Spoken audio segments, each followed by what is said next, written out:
और देश में बढ़ते कोरोना मामलों को देखते हुए क्या लॉकडाउन जरूरी हो गया है। नमस्कार, स्वदेश न्यूज देख रहे हैं आप और मैं हूं आपके साथ वागीशा। और देश में कोरोना के बढ़ते मामलों को देखते हुए चिकित्सा विशेषज्ञों का कहना है कि देश कोरोना की नई लहर का सामना कर रहा है। दिल्ली समेत कुछ राज्यों में भले दूसरी लहर खत्म हो गई हो, लेकिन देश के कुछ राज्यों में कोरोना की दूसरी लहर का खतरा मंडरा रहा है। अब कोरोना के ताजा आंकड़ों पर नजर डालें तो पिछले साल की तरह इस साल भी कोरोना के ग्राफ ने डराना शुरू कर दिया है। पिछले एक हफ्ते में जिस रफ्तार से कोरोना संक्रमण के केस बढ़ रहे हैं, उसने दिसंबर के बाद के सभी आंकड़ों को पीछे छोड़ दिया है। पिछले हफ्ते की तुलना में इस हफ्ते कोरोना केस में 33% की बढ़ोतरी देखी गई है। बीते 24 घंटे में कोरोना के 24,492 नए मामले सामने आए हैं और 131 लोगों की मौत हुई है। हालांकि इस दौरान 20,191 लोग संक्रमण मुक्त हुए हैं। मध्य प्रदेश में कोरोना के केसों में तेजी से बढ़ोतरी हो रही है। पिछले 24 घंटे में यहां 797 नए केस सामने आए, जो नए साल 2021 में पहली बार सबसे ज्यादा है। वहीं 24 घंटों में 3 मौतें हुई है। इंदौर और भोपाल में तेजी से केस बढ़ रहे हैं। वहीं राजधानी भोपाल में कोरोना की इस रफ्तार को देखते हुए प्रशासन ने धारा 144 लगा दी है। कोरोना को देखते हुए देश भर में जगह जगह प्रतिबंध लगा दिए गए हैं। महाराष्ट्र की यदि बात करें तो महाराष्ट्र में सबसे ज्यादा कोरोना का खतरा मंडरा रहा है। बाहर से आने जाने वाले लोगों पर भी ये कहा गया है कि 72 घंटे में उन्हें कोरोना नेगेटिव रिपोर्ट दिखानी होगी। बात करें अगर हम तमिलनाडु की, तो तमिलनाडु, बिहार, महाराष्ट्र, गुजरात ये ऐसे राज्य हैं जहां सबसे ज्यादा कोरोना का ग्राफ बढ़ रहा है, कोरोना के मरीज बढ़ रहे हैं। कोरोना को देखते हुए नागपुर में संपूर्ण लॉकडाउन लगा दिया गया है। उसके बावजूद भी कल अगर बात करें हम, तो नागपुर में भी भीड़ देखने को मिली। महाराष्ट्र की यदि बात करें तो महाराष्ट्र में भी लगातार कोरोना बढ़ रहा है, लेकिन आज ही सुबह जब महाराष्ट्र के दादर मार्केट में हमने देखा, तब दादर में भारी भीड़ देखने को मिली। और इस खबर पर ज्यादा जानकारी के लिए हमारे साथ विश्वास गुप्ता डॉक्टर जुड़े हुए हैं। विश्वास जी, बहुत बहुत स्वागत है आपका स्वदेश न्यूज में। अनीता, विश्वास जी, आप तक मेरी आवाज पहुंच पा रही है?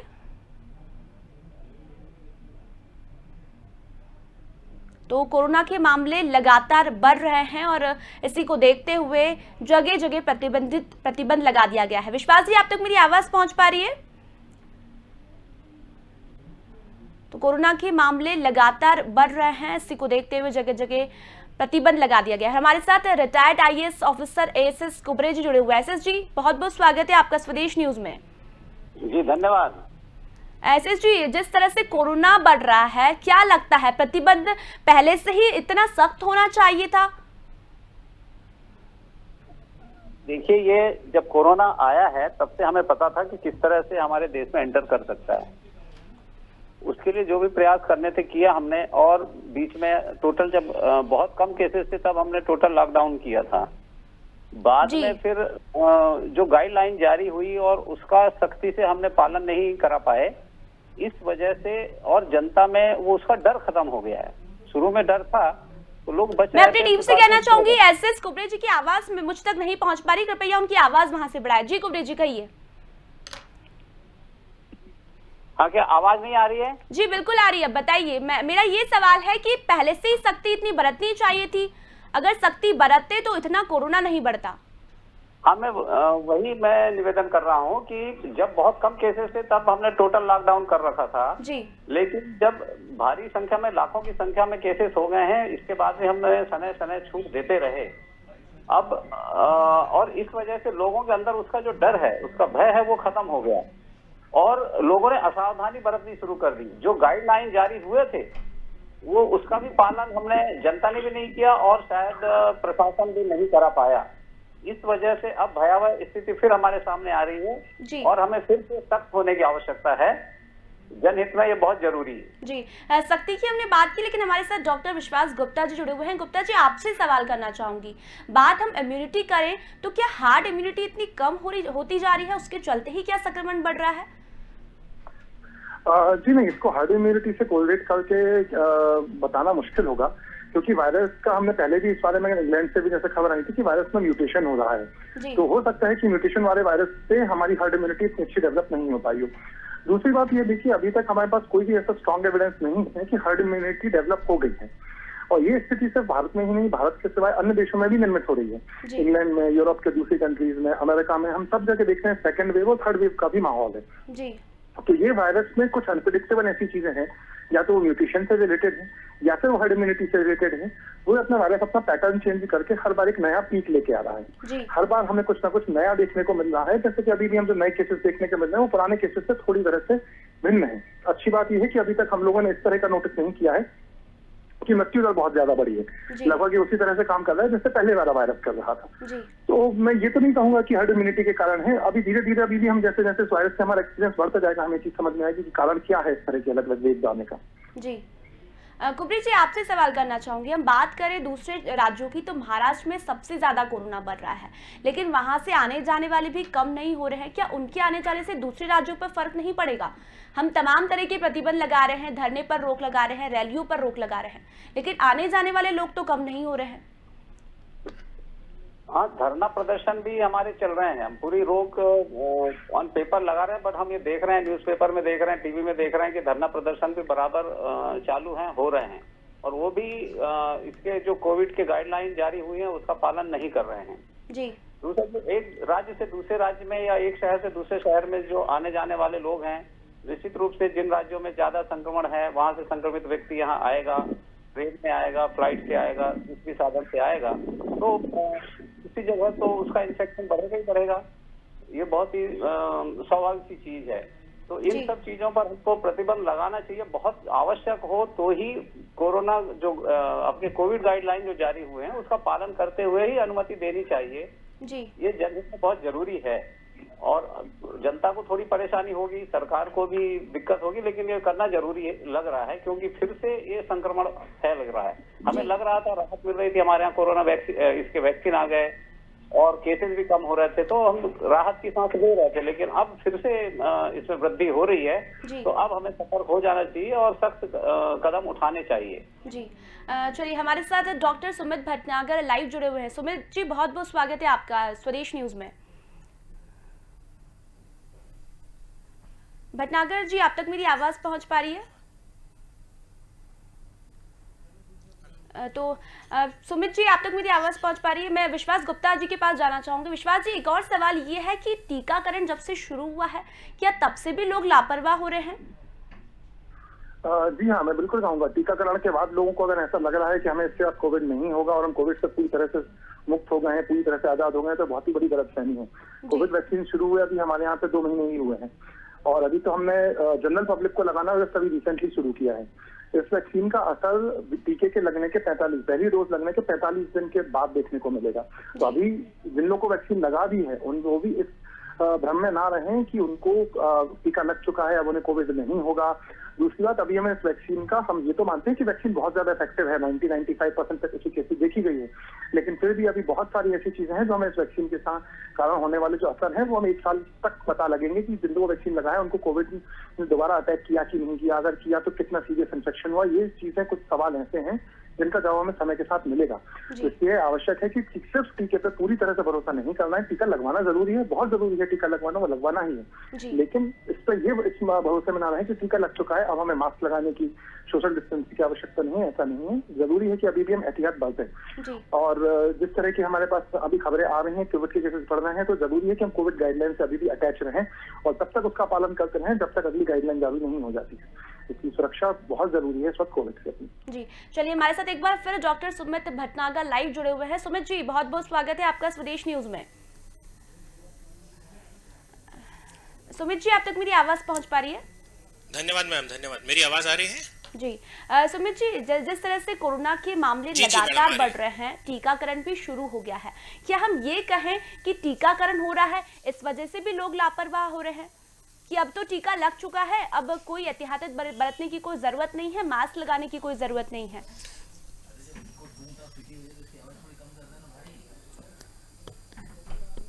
नहीं मैम, ऐसा कहना तो बहुत गलत होगा कि टीकाकरण हो गया है तो हमें एहतियात बरतने की ज़रूरत नहीं है, बिकॉज एहतियात बरतना बहुत ज़रूरी है।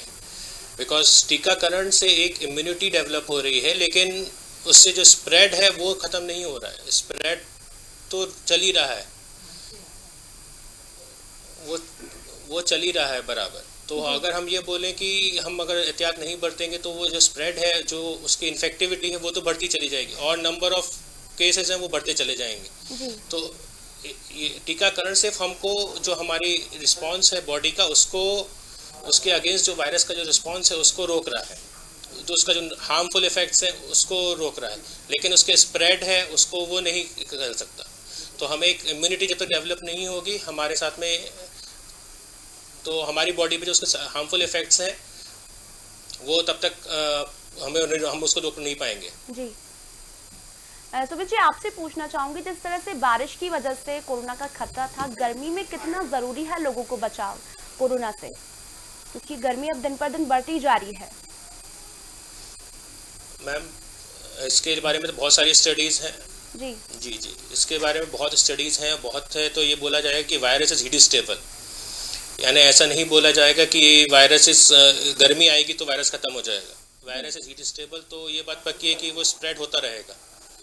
ठीक है, वायरस का स्प्रेड अपने आप चलता ही रहेगा। जी एसएस कुबरे जी के पास जाना चाहूंगी। कुबरे जी, जिस तरह से तमाम रैलियों पर, धरनों पर रोक लगा दी गई है, लेकिन जो अभी करंट में चल रहे हैं रैली है, चाहे हम बात करें मेलों की, तो क्या उन पर रोक नहीं लगनी चाहिए? क्योंकि मेले में तमाम भीड़ जारी है। ये कहा गया है कि अब जितने भी आयोजन होने वाले हैं उन पर रोक लगाएंगे, लेकिन जो अभी हर जगह मेले का आयोजन किया जा रहा है उसमें भी भीड़ जारी है, तो क्या उन पर रोक तुरंत नहीं लगानी चाहिए सरकार को?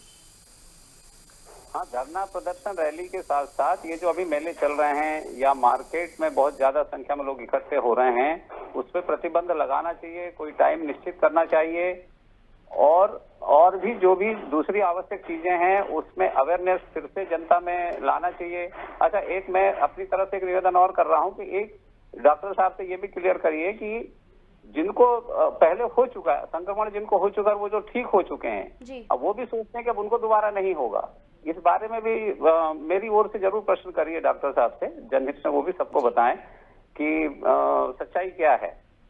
और आप जो आपका प्रश्न है उसका ये है कि ये जो आपके मेले लग रहे हैं और ट्रेन में भी यदि प्रतिबंध लगाना है तो लगा दें, बसेस में जो जा रहे हैं लोग उनका है कि डिस्टेंस के साथ भेजें, लेकिन ये देखें कि वास्तव में डिस्टेंस के साथ पैसेंजर्स को बैठा रहे या नहीं बैठा रहे। जी, तो ये इन सब चीजों को, बहुत सी चीजें हैं जिनको देखना होगा और ईमानदारी से कोविड की जो गाइडलाइन है उसका पालन कराना होगा, ये बहुत महत्वपूर्ण है। जी विश्वास गुप्ता जी, जिस तरह से हमारे साथ कुबरे सर ने सवाल पूछा है कि जिन लोगों को टीका लग चुका है अब उनको कोई खतरा है या नहीं है, ये पूछ रहे हैं।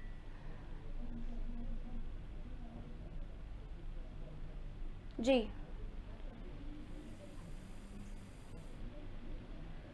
गुप्ता जी, आप तक मेरी आवाज पहुंच पा रही है? जिनको पहले कोरोना हो चुका वो ठीक हो चुके हैं, जी, क्या उनको फिर से इन्फेक्शन हो सकता है या नहीं हो सकता? वो भी सोचते हैं कि अब उनको इन्फेक्शन नहीं होगा। जी, तो डॉक्टर साहब से ये मेरा अनुरोध है कि इस बारे में भी जो जनहित में लोगों को बताएं। चलिए हमारे साथ सुमित जी आपसे सवाल करना चाहूंगी, दूसरी लहर जो आई है कोरोना की, क्या उसका ज्यादा खतरा है पहली लहर से? क्योंकि लगातार कोरोना केसेस बढ़ रहे हैं, जो पिछले साल मार्च में स्थिति, वही स्थिति अब पैदा हो रही है। जी मैम, खतरा तो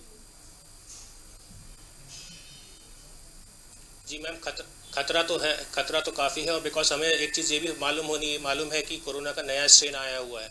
अभी हमको ये भी नहीं पता कि ये जो स्ट्रेन है वो वाला स्ट्रेन है कि कौन सा है, और इसकी इन्फेक्टिविटी बहुत ज़्यादा है जी। और अभी हमारी टेस्टिंग भी चल रही है, लेकिन साथ में वैक्सीन ड्राइव भी चल रही है।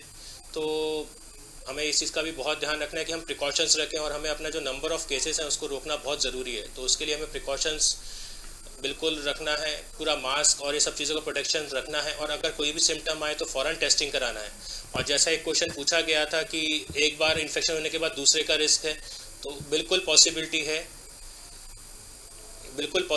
है, बिकॉज ये वायरस का स्ट्रेन भी दूसरा है, तो इसकी इन्फेक्टिविटी भी हाई है और इसकी जो स्प्रेड है वो रेट भी हाई है।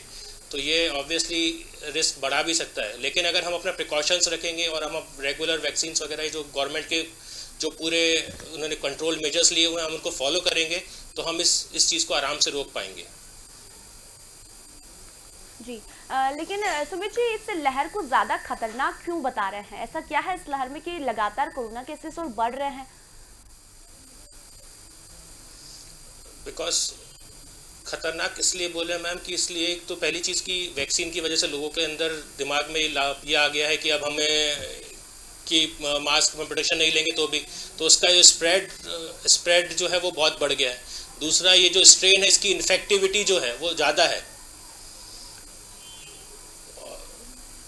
जी, ज़्यादा है, तो इसकी वजह से ये प्रॉब्लम हो रही है कि इन्फेक्टिविटी ज़्यादा होने की वजह से और लोग ज़्यादा इन्फेक्ट हो रहे हैं। जी चलिए विश्वास जी, आपसे एक सवाल चाहूंगी, ये भी हम माने कि टीका लग रहा है लेकिन जब तक 60 से 70% लोगों को टीका नहीं लग जाता तब तक कोरोना खत्म नहीं होगा। जो हमारी आबादी है अगर उसकी बात करें तो 60 से 70% आबादी को जब तक टीका नहीं लग जाए तब तक कोरोना खत्म नहीं होगा, क्या ये भी एक सवाल है?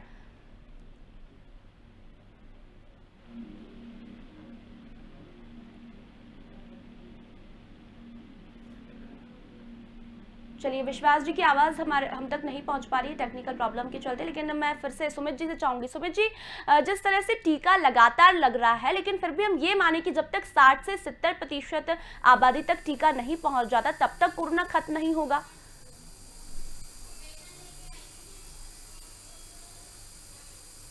जी मैम, बेसिकली हर्ड इम्यूनिटी का जो कंसेप्ट है, जो एक पहले डेफिनेशन दी गई है, वो यही बोलती है कि 70% तब जब पॉपुलेशन को अचीव नहीं कर लेगी तब तक वो हर्ड इम्यूनिटी डेवलप नहीं होगी। तो इसीलिए वो हमारा जो ये 70% का जो टारगेट है वो अचीव करना है हमको। बट ये बोलना कि तब तक ख़त्म हो जाएगा ये भी कहना गलत है। ख़त्म तो नहीं होगा लेकिन हाँ, ये इतना उस लेवल पे आ जाएगा कि हम उसको कंट्रोल कर पाएंगे। जी, हम उसको कंट्रोल कर पाएंगे। जी चलिए कुबरी जी, आपसे एक सवाल चाहूंगी कोरोना को लेकर। जिस तरह से सरकार ने कहा है कि कोचिंग संस्थानों में 50% बच्चे पढ़ेंगे, या बात करें हम बाजारों की तो बाजारों में भी कम भीड़ उन्होंने कम भीड़ का कहा है, लेकिन क्या लगता है ये 50% स्टूडेंट जो कोचिंग में जाएंगे क्या उन्हें खतरा नहीं होगा? फिलहाल तो इस तरह की जो कक्षाएं हैं, कोचिंग क्लासेस और ट्रेनिंग सेंटर्स, ये सब बंद कर देने चाहिए, हॉस्टल्स वगैरह जी, क्योंकि हम कंट्रोल नहीं कर पा रहे हैं, या हम गाइडलाइन का पालन नहीं करा पा रहे हैं, या खुद जो स्टूडेंट हैं या जो भी कंसर्निंग लोग हैं वो भी गाइडलाइन का पालन नहीं कर रहे हैं। इससे अच्छा बेहतर यही होगा कि ये इस पे प्रतिबंध लगा देना चाहिए, ऑनलाइन ही क्लासेस चलें तो अच्छा होगा। दूसरा, जो आप कह रहे थे कि ये 70% पॉपुलेशन कवर हो जाएगी तो हर्ड इम्यूनिटी डेवलप हो जाएगी, इसका डॉक्टर साहब ने आंसर दे दिया है।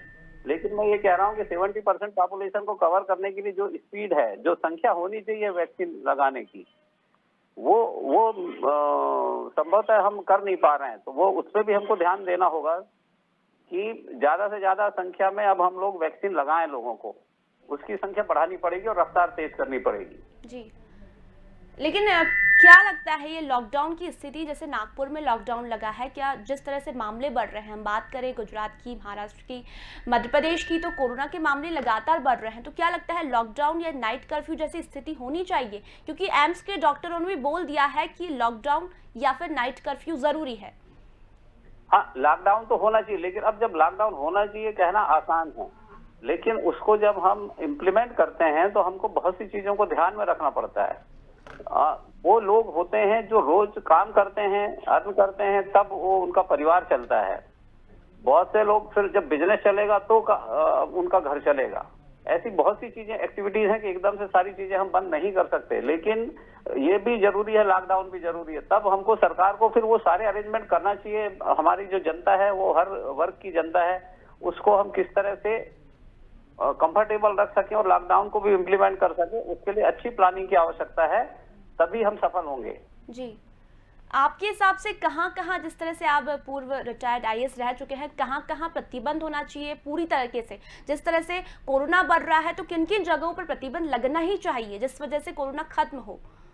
जैसे मेले हैं, मेले बंद कर दें। बाजार में जो क्राउड है उसको कंट्रोल करें, क्योंकि जैसे गांव के बाजार, शहरों के बाजार, गांव में तो डेली बाजार, शहरों में डेली लगते हैं, लेकिन वीकली हाट लगते हैं गांव में। तो उसमें ये देखना होगा कि उसको डिस्टेंस के साथ ही, क्योंकि आएंगे लोग, उनकी आवश्यकता की चीजें हैं तो चाहिए होंगी। और ये जो कोचिंग क्लासेस हैं, स्कूल कॉलेजेस हैं, ये सारे बंद कर दें। जो एग्जाम ले रहे हैं उसको ऑनलाइन दें। जी, और ये जो आप धरना प्रदर्शन हो रहे हैं पॉलिटिकल पार्टीज के, वो बिल्कुल टोटल बंद कर देना चाहिए। जी, शादियां हैं, दूसरे जो आपके जैसे मॉल हैं ये बंद कर दें, आपकी जो मूवी देखने जाते हैं लोग थिएटर वगैरह वो सब बंद कर दें, जहां जाना बहुत जरूरी नहीं है वो उनको बंद कर दें। अच्छा, दूसरा मैं ये भी कहूंगा कि जैसे हॉस्पिटल्स हैं, मान लीजिए भोपाल की बात लें तो हमीदिया से लेके जेपी हॉस्पिटल से लेके सारे सरकारी अस्पताल में कोविड के पेशेंट आते हैं। तो बाकी पेशेंट जो होते हैं, नॉर्मल जो पेशेंट आते हैं, उनके लिए बड़ी प्रॉब्लम हो जाती है, उनको भी इन्फेक्शन की संभावना होती है। तो मेरा तो ये रिक्वेस्ट है कि जैसे हमीदिया है, जेपी है, इसको फ्री कर दें जनरल जो पेशेंट हैं उनके लिए, और बाकी और भी यहाँ पे तो बहुत से मेडिकल कॉलेजेस के हॉस्पिटल्स हैं और बड़े बड़े हॉस्पिटल्स हैं, उनको कोविड के लिए ऑथराइज कर दें। ये ज्यादा बेहतर होगा, ताकि कुछ जो सामान्य मरीज हैं उनको इसका इन्फेक्शन की संभावना हॉस्पिटल में जाकर होगी।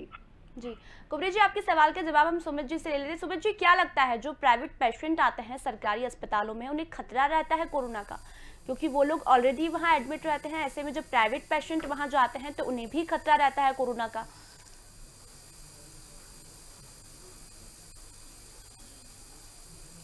देखिए मैम, कोरोना की इन्फेक्टिविटी जैसे हमको मालूम है कि काफ़ी हाई है, और बाकी चीज़ों को हम देखते हैं कि उस एक दूसरे से दूसरे में स्प्रेड जो है वो भी ऑब्वियसली बढ़ जाती है। और जब पेशेंट जो हॉस्पिटल जा रहा है उसको ऑब्वियसली कोमॉर्बिडिटीज़ होती हैं, तो अगर जो पेशेंट किसी और बीमारी के साथ गया है और अगर वो कोविड के कांटेक्ट में आएगा तो ऑब्वियसली वो कोविड का इन्फेक्शन की पॉसिबिलिटी उसको होने का, भले ही उसने तो ऑब्वियसली उसकी फिर मॉर्टेलिटी और मॉर्बिडिटी जो है वो सब बढ़ जाती हैं। तो ऑब्वियसली हमें एक चीज़ को डिफाइन तो करना पड़ेगा कि कोरोना पेशेंट्स को थोड़ा सा सेग्रीगेट करके एक अलग जगह पे रखें, और एक नॉर्मल पेशेंट्स जो है कि किसी डिजीज से आ रहा है उसको अलग ट्रीट करें। जी चलिए, जाते जाते आप ये भी बता दीजिए कि कितना ज़रूरी है अब बचाव, क्योंकि गर्मी बढ़ रही है, ठंड खत्म हो चुकी है, बारिश भी चली गई है, लेकिन अब गर्मी चूंकि आ रही है तो गर्मी में कितना खतरा कोरोना का होने वाला है और क्या क्या बचाव जरूरी है सभी लोगों को?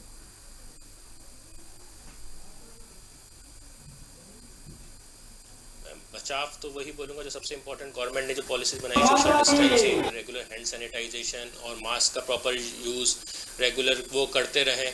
अननेसेसरी जो मार्केट बाहर जाना, अननेसेसरी पब्लिक गैदरिंग, ये सब अवॉइड करें। जहाँ पर भी बहुत एसेंशियल काम हो बस उन्हीं के लिए बाहर जाएं। मैक्सिमम लोगों से अपने सोशल डिस्टेंसिंग मेंटेन रखें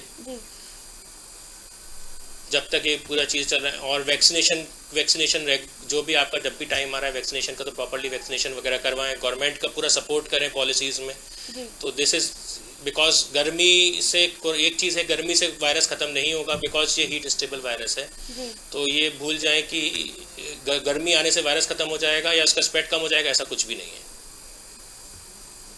जी चलिए, मैं आप तीनों का यही धन्यवाद कहना चाहूंगी चर्चा में शामिल होने के लिए। तो बता दें, कोरोना का खतरा लगातार बढ़ रहा है, हिट स्ट्रेन पैदा हो रहा है, दूसरी लहर कोरोना की आ चुकी है, पहली लहर खत्म हो चुकी है, तमाम राज्यों में लॉकडाउन जैसी स्थिति आ गई है, महाराष्ट्र में लगातार कोरोना बढ़ रहा है। उसी को देखते हुए नागपुर में नाइट कर्फ्यू और लॉकडाउन भी लगाया गया है। बात करें 5 राज्यों की तो महाराष्ट्र, तमिलनाडु, गुजरात, ये ऐसे राज्य हैं जहां कोरोना लगातार बढ़ रहा है। इसी की बात करें मध्य प्रदेश की तो मध्य प्रदेश में भी लगातार कोरोना बढ़ रहा है, और उसी को देखते हुए केंद्र सरकार ने भी ये फैसला लिया है कि जहां जहां कोरोना बढ़ रहा है वहां सख्ती बरती जाए, प्रतिबंध लगाया जाए, बाजारों में भी भीड़ कम हो। बात करें हम स्टूडेंट्स की, छात्रों की, तो कॉलेज में 50% छात्रों को अनुमति दी गई है। बात करें हम सभी आयोजनों की, तो जो भी मेले का आयोजन अभी किया जा रहा है उनमें सख्ती बरती जाएगी, और आगे जो आयोजन होने वाले हैं उन पर सरकार ने प्रतिबंध लगा दिया है। कोरोना को देखते हुए केंद्र सरकार की कल मीटिंग भी होने वाली है। प्रधानमंत्री नरेंद्र मोदी कल सभी राज्यों के मुख्यमंत्रियों से वर्चुअल जुड़ेंगे और सभी से मीटिंग लेंगे और ये आदेश देंगे कि किस तरह से जो कोरोना बढ़ रहा है उस पर प्रतिबंध लगना चाहिए। तमाम धरना स्थल पर, तमाम रैलियों पर, तमाम आयोजन पर प्रतिबंध लगा दिया गया है। लगातार मामले बढ़ रहे हैं और दूसरी लहर का खतरा है, तो आप लोग बचाव रखें, मास्क का उपयोग करें, सैनिटाइजर का भी उपयोग करें।